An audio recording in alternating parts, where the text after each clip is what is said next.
doing it for yourself will only get you so far.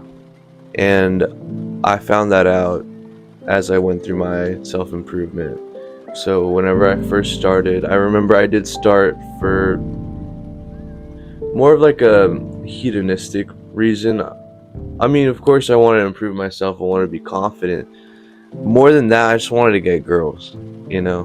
And a lot of guys don't say that, a lot of guys will be like, oh, I started working out because of heartbreak or because it's just for me. But I'm gonna be honest, I just wanted to do it for girls, I wanted to get girls, I wanted to be hot shit, especially because the people around me and the people I surround myself with were like, it was like pretty popular at the time, to like they were all like getting girls, talking about girls, getting girls and shit. And even like my dad, would influence me like that because he's kind of in like that same space, which, looking back, it's not great. Obviously, you don't want to be hoeing around and stuff, but at the time, it was super appealing. I was 15 years old. I had been a chubby kid basically my whole teenage life. Since before I was a teenager actually. So I was like 8.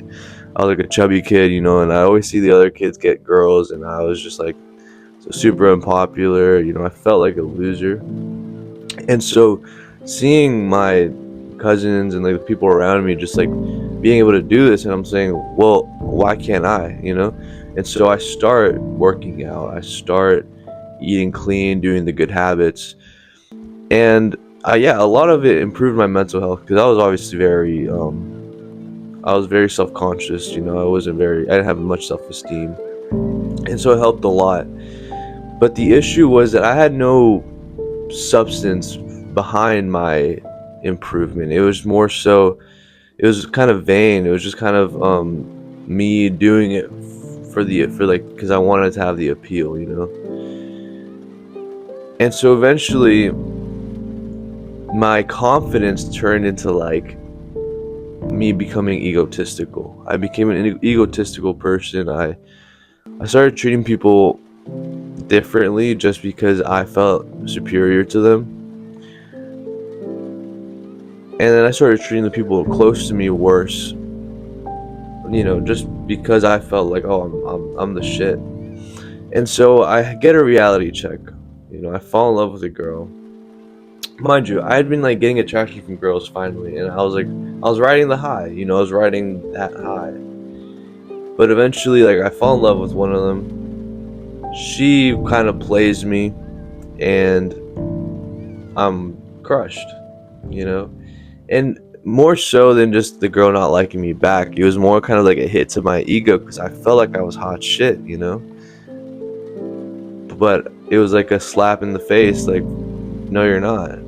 You're not that guy. You're not hot shit. Not yet. And it took me like 6 months maybe to bounce back fully from that because I had no substance. There was no backbone to I had no why.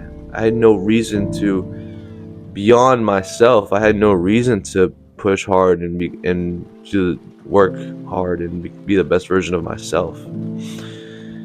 And so eventually, after those 6 months, it's not like I let myself go completely. I'd still try to work out. I still do this and that, but it wasn't at the intensity and at the rate I was doing it beforehand.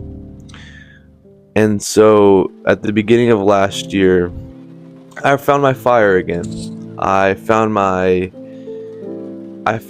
my reason to do things again, but this time I realized that I was doing it for a greater purpose. That I had a greater purpose on this earth and that I had a reason to become the best version of myself. Right? I want to improve the world, but also I want to be of service to others. And with that in mind, I started picking myself up again. But this time from a wiser place, from a place of knowledge, where I was doing it not for myself, not only for myself, but for others, because I could provide service to others. And so, when thinking of your why, when thinking of your reason to do things, it can be a person, a group of people, or maybe for you it could even be a mission, right? A mission to accomplish.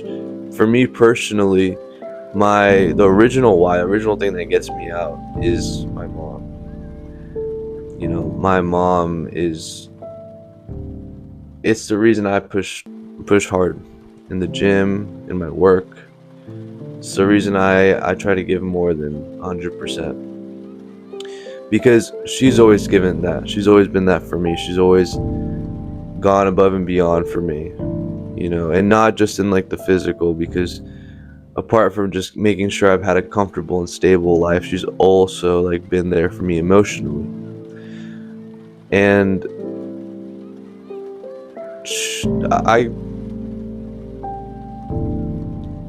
I'm at a loss for words sometimes, just because of how grateful I am for her.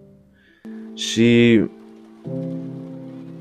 Man, she's such a special woman. She's such a special lady, and I couldn't thank God enough for her. She's more so than just like an amazing mother. She's always been a great friend. She's always made me feel validated. She's made me feel heard. She's always been there for me at my worst. Whenever I was being like at my worst times, she's always been there for me. And I feel now as though she deserves to get that paid back, 100 times, because she does. Because now it's up to me. She sacrificed so much for me. Now it's my turn to give back to her. Despite the things I've gone through, she's been able to keep me pretty healthy mentally. She's always been super big on being emotionally hygienic. So basically just like expressing emotions, not holding stuff in, letting all that shit out, because that shit's horrible to keep inside. And so, I mean, I could talk on and on about, why I love my mom. But when you establish like a foundation on your why, like I have with her, it kind of makes it more special. It makes it more of a reason to push harder, to keep going. And so you want to do that with your why, whether it be, your mom, your dad, your little brother, your wife, girlfriend, whatever it may be. Maybe it's your group of people. Let's say you're a young Christian guy and your group of people is young Christian men, and it's for them that you want to do this. Maybe it's for God. God can be your why, for sure. It could be a mission, right? To save the world. And then and sometimes with those more vague ones, you want to create a foundation. So it's because, I want to save the world, but what are you trying to do exactly to save the world? Because then it just feels more real, it feels more personal, and it feels like something you can relate to, and you use these whys to push you to the next level, to get to places that you couldn't have gone to, or you wouldn't have gone to by yourself, or just if it was just about you. You push the extra rep, you run the extra mile, you do the extra hour of work, not because you want to, but because it's for them. You do it for them. You do it because it's about them. And when you have to sort of reach like this level of enlightenment, to say, per se, but once you've reached this level of kind of like realizing that we're here to serve, we're not here to fulfill our own. I mean, you obviously can, because life is we're not here to fulfill our own desires. We're here to be of service to others. We're here to become a change in the world, to bring, positivity and make the world a better place. All this shit, you might seem like wishy-washy, but come on, man. Like, that's our purpose. That's why we're here. And once you've understood that, like I have, you realize that there's things bigger than us, and so we need to work hard and give 110%, not for ourselves, but for the things that matter to us. And so sometimes you might struggle to figure out a why. Maybe you know your why, but you need a foundation for it. And so for that, I would tell you to journal about it. Write. Title it your why, and then write about why. Like, why is my why my why? Or another thing I'd say you could do, which is like journaling, is verbal journaling. So I don't know if that's a thing already, but that's the way I call it in my head. It's basically just talking to yourself. You talk to yourself, and it'd be a lot more helpful if you use the voice memos app or like some sort of recording app, and you talk to yourself essentially, and you kind of have a conversation with yourself. And it's like journaling in a sense, where you're just like spewing out ideas, but you're listening to yourself, and you can kind of have a conversation with yourself. You can think of it as if you and your mind are two different people, and you guys are just having a conversation.